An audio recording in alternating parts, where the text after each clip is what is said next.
ভাই সেই ওয়েদার বাইরে, চল দুধ চা খেয়ে আসি। ভাই যে লোকটা গরুর দুধ বের করার আবিষ্কার করছে ও তখন গরুর সাথে কি করার ট্রাই করতেছিল?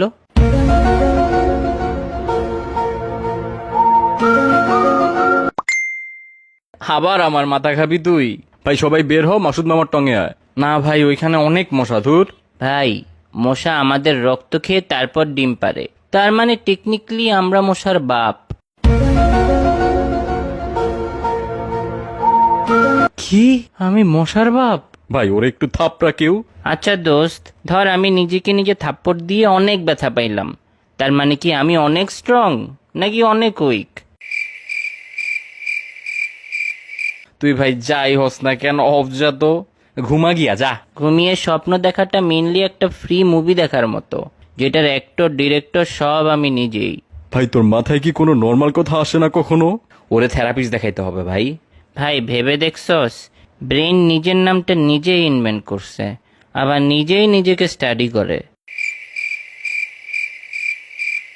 মেবি আল্লাহ তোর ব্রেনটা বানানোর সময় একটু বেশি এফোর্ট দিয়ে দিছে ভাই। তোর না পরীক্ষা, পড়তে বস গিয়া, প্র্যাকটিস কর যা। ভাই কথায় আছে প্র্যাকটিস মেক্স এভরিওয়ান পারফেক্ট, আবার এটাও কথায় আছে নোবডি ইজ পারফেক্ট। তাহলে প্র্যাকটিস করে লাভটা কি? হ্যাঁ কি ভাই, সব প্রোডাক্টেরই ব্যাড রিভিউ আছে, কিন্তু প্যারাশুটের কখনো ব্যাড রিভিউ হবে না। হ্যাঁ, কেন? আরে বেটা, ব্যাড রিভিউ দেওয়ার জন্য ওই প্যারাশুট ইউজারকে বেঁচে থাকতে তো হবে।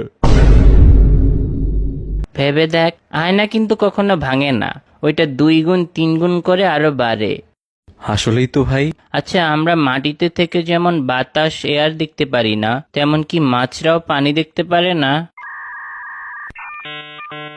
ভাই কিছু কিছু জিনিস না ভাবাই ভালো। আমরা ভাবি চশমা পরা মানুষটা স্মার্ট হয়, সবকিছুতে পাস করে, কিন্তু বাস্তবে ওরা আই টেস্ট ফেল করেই চশমাটা পাইছে। এইটা ট্রু কথা লল। টেকনিক্যালি প্রতিটা রেস্টুরেন্ট ক্ষুধার্ত মানুষের জন্য একটা হসপিটাল, খাওয়া ছাড়া বাঁচবে না। দুইটাতেই টাকা লাগে রে ভাই। পৃথিবীতে মানুষই একমাত্র প্রাণী যে টাকার বিনিময়ে বেঁচে থাকে। আর পৃথিবীতে তুই একমাত্র মানুষ যার এগুলা মাথায় আসে।